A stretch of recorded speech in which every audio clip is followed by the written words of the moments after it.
आने वाले समय में जो प्राकृतिक आपदाएं, जो विनाशकारी समय, इस प्रकृति का जो रौद्र रूप आप देखने वाले हो, जैसा कि चंद वर्ष पहले ये कोरोना आया था, एक ट्रेलर दिखाया परमेश्वर ने, आदि राम ने ट्रेलर, कि संभल जाओ, सुधर जाओ, भगत बन जाओ, सदाचारी बन जाओ, ये मांस, मदिरा, नशा, व्यभिचार, इनको त्याग दो, सदाचारी जीवन जियो, वरना आने वाले समय में जो प्रकृति का रौद्र रूप तुम देखोगे, तुम्हारी रूह कांप जाएगी। और उस समय पूरे विश्व में त्राही त्राही मचेगी। और संत रामपाल जी ने अपनी पुस्तक ज्ञान गंगा में, जहां पेज नंबर 187 नास्ट्रेदमस की भविष्यवाणी का मराठी भाषा में जिक्र किया हुआ है, उस नास्ट्रेदमस की भविष्यवाणी का जिक्र करते समय ज्ञान गंगा पुस्तक पेज नंबर 187 संत रामपाल जी ने युग परिवर्तन का समय लिखा हुआ है कि महायुग परिवर्तन का समय सन 1905 से लेके 2028 तक है, 2028 तक। और ये उस महायुग परिवर्तन का अंतिम समय निकट आ चुका है। ये 2023 चल रही है, आधी जा चुकी है। 24, 25, 26, 27, 28 5 वर्ष, ये आगामी 5 वर्ष इस दुनिया के लिए खून के आंसू रुलाने वाले होंगे। खून के आंसू रुलाने वाले उन लोगों के लिए जो लोग समय रहते संत रामपाल जी के ज्ञान को समझ के उनकी शरण में नहीं आते हैं। और उसके बाद जब पूरी दुनिया में त्राही त्राही मचेगी, ये तो बाबा वेंगा और नास्ट्रेदमस की भविष्यवाणी से भी सर्वसिद्ध हो चुका है। और इन सबसे ऊपर की भविष्यवाणी जो संत रामपाल जी ने अपनी पुस्तक ज्ञान गंगा में लिख दी है, उसको तो धरती का कोई प्राणी काट ही नहीं सकता। संत रामपाल जी के मुख से और उनके हाथ से लिखे गए वचन को 21 ब्रह्मांड में कोई फैल नहीं कर सकता। कहते 7 वचन पलटे नहीं, चाहे पलट जाए ब्रह्मांड। सूरज पूर्व के बजाय पश्चिम से उदय हो सकता है, लेकिन संत रामपाल जी के मुख से बोले गए वचन फैल नहीं हो सकते। तो इन आने वाले 4-5 वर्षों में ये प्रकृति इंसान को जो अपना रौद्र रूप दिखाएगी।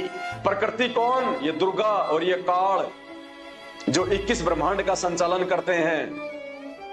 ये जो रौद्र रूप दिखाएंगे, यहाँ पे जो महामारियां आएंगी, जिनके विषय में भविष्यवाणियां हो चुकी हैं कि डॉक्टर भी हॉस्पिटल छोड़ छोड़ के भाग जाएंगे, चलते चलते लोग रोडों पे गिर गिर के मरेंगे।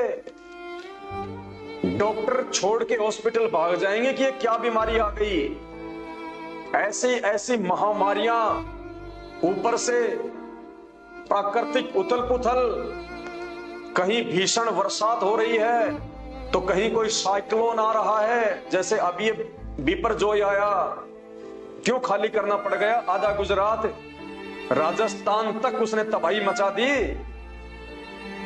ये तो शुक्र मनाओ उस आदि पुरुष संत रामपाल जी का, जिन्होंने इंसान को सन 1951 के बाद, जब से वो धरती पे आए हैं, ये टेक्नोलॉजी दे दी, साइंस दे दी, टीवी, इंटरनेट ये दे दिए, ताकि इंसान ने पहले से उन चीजों का अनुमान लगा के और लोगों को जो है वो सुरक्षित स्थान पे भेज दिया। वरना गुजरात में जो बिपरजॉय आया था, इससे कितने लोग मरने थे, लाखों की संख्या में, कितनी जो है वो तबाही होनी थी। शुक्र मनाओ परमेश्वर का, जिन्होंने इंसान को पिछले 50 वर्षों में ये साइंस दी है, ये टेक्नोलॉजी दी है। उससे पहले कहां थी ये साइंस, ये टेक्नोलॉजी? भगवान श्री राम और श्री कृष्ण आजीवन गर्मियों में गर्मी मरते रहे, सर्दियों में सर्दी मरते रहे, गर्मियों में एसी नहीं बना पाए, सर्दियों में हीटर नहीं बना पाए, चलने और आने जाने के लिए ढंग की कोई गाड़ी नहीं बना पाए। डामर की रोड नहीं बना पाए, घोड़े जोड़ के चलते थे, क्या उनको आवश्यकता नहीं थी?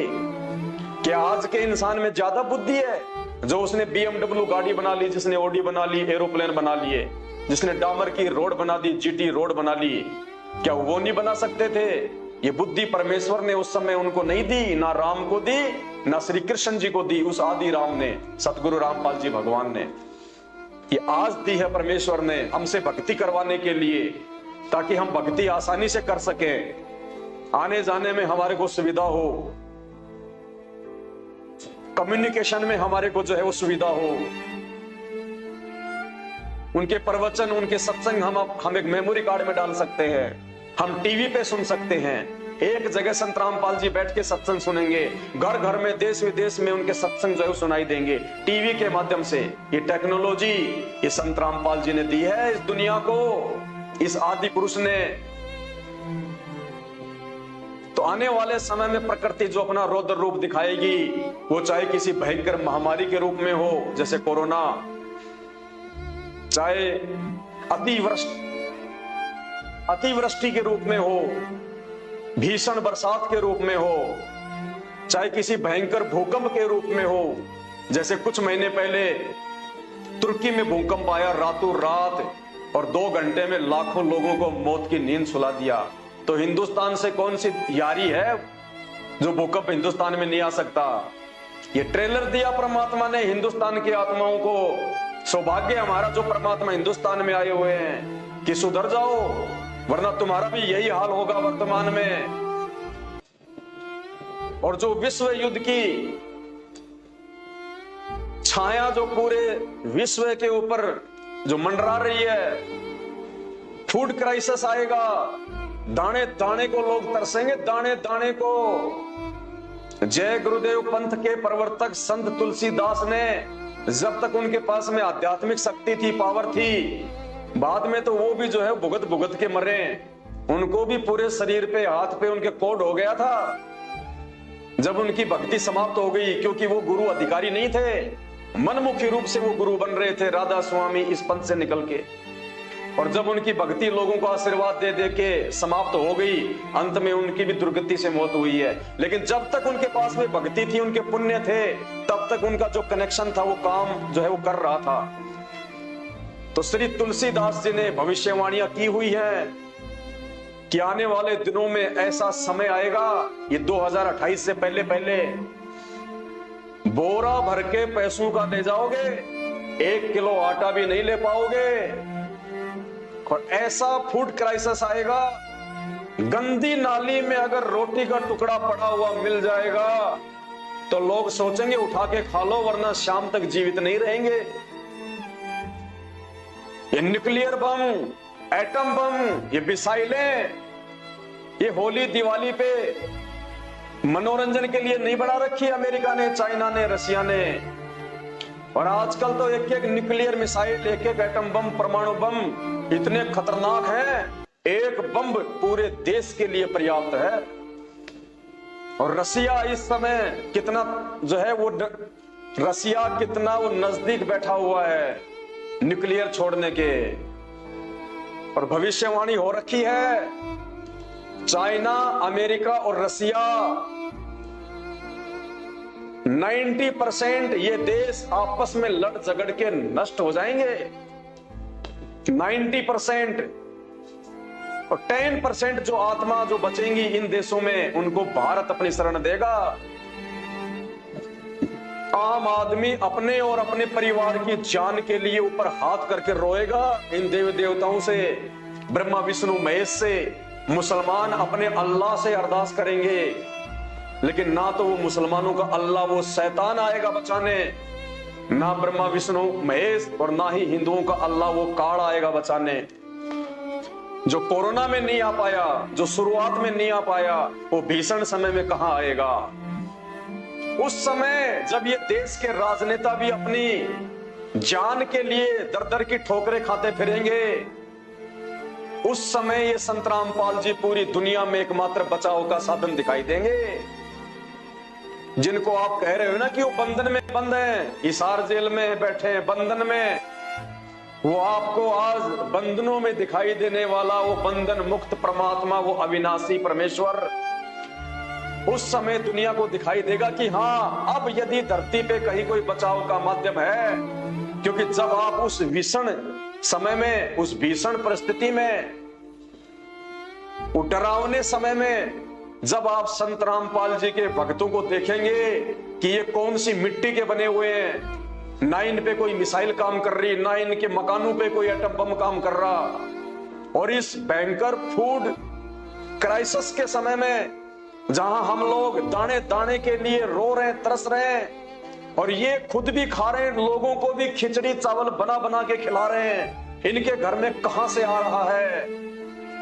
तो संत रामपाल जी ने अपने प्रवचनों में अपने भक्तों को आशीर्वाद दे रखा है कि जो मेरे इन नियमों में रह के आजीवन मेरी भक्ति करेगा, आने वाले समय में अगर तुम्हारे घर में एक दाना भी अगर होगा, एक दाना गेहूं का, सुबह वो पीपा, वो मटका, वो गेहूं से भरा हुआ मिलेगा, भरा हुआ। ये वो समर्थ परमात्मा है। सतगुरु जो चावे सो कर दे, भरम पड़ो मत कोई, और सेव धड़ पर शीश चढ़ाया, पीछे करी रसोई। ये वो समर्थ परमेश्वर है। दुनिया देखेगी फिर इनके भक्तों के आधार से कि तुम्हारा गुरु कौन है, तुमने भक्ति किसकी की है, तुम्हारे ऊपर किस महापुरुष का हाथ है। तब इस दुनिया को पता चलेगा जब इनके आज ही ये तथा कथित धर्म गुरु और ये 33 करोड़ देवी देवता ब्रह्मा विष्णु महेश दुर्गा और काल भी ऊपर हाथ खड़े कर लेंगे कि यजमानो, अब हमारे बस की बात नहीं है, अब बात हमारे हाथ से निकल चुकी है। ये जितने भी धर्म गुरु हैं ये सब छोड़ छाड़ के आश्रम भाग जाएंगे, बंकरों में छुप जाएंगे ये नेता लोग। वो समय आएगा आने वाले समय में, इन 5 वर्षों में, ये मैं अपनी तरफ से नहीं बोल रहा, ये भविष्य वक्ताओं की भविष्यवाणियां हैं जो आए दिन ये टीवी चैनल वाले अपने चैनलों पे चलाते रहते हैं। दुनिया भर के यूट्यूबर अपने यूट्यूब पे वीडियो के माध्यम से तुम्हें जागरूक जो है वो करते रहते हैं। उस समय एक संत रामपाल जी का नाम निकल के आएगा इस दुनिया में कि अगर इस पूरे विश्व को कोई बचा सकता है, और भारत को यदि कोई बचा सकता है, भारतवासियों को यदि कोई बचा सकता है, तो केवल एक परम शक्ति है जिसके ऊपर ना दुनिया का कोई एटम बम काम करता, ना कोई न्यूक्लियर बम काम करता, ना कोई मिसाइल काम करती, सब निष्क्रिय। और ये वो समर्थ शक्ति है, ये वो समर्थ भगवान है, वो परमात्मा है, वो आदि अनादि पुरुष है जो अपने हाथ अगर यूं कर दे, सूरज रुक जाएगा वहीं पे सूरज, और वो प्रतीक्षा करेगा कि हे प्रभु जब आप आदेश देंगे तब आगे बढ़ूंगा।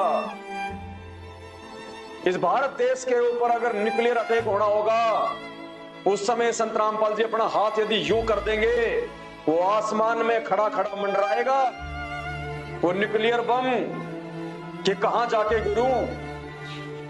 अरे बिपरजॉय क्या, बिपरजॉय का बाप भी अगर आ जाए, सातों समुद्र भी अगर एक साथ अगर उठ के अगर भारत देश की तरफ यदि तबाही मचाने की सोचें, और संत रामपाल जी यदि अपने हाथ से यूं कर देंगे, वो समुद्र वहीं का वहीं अपनी लहरों समेत ऐसे जाम हो जाएगा जैसे पानी से जो है वो बर्फ बन जाती है। ये वो परम शक्ति है, पहचानो।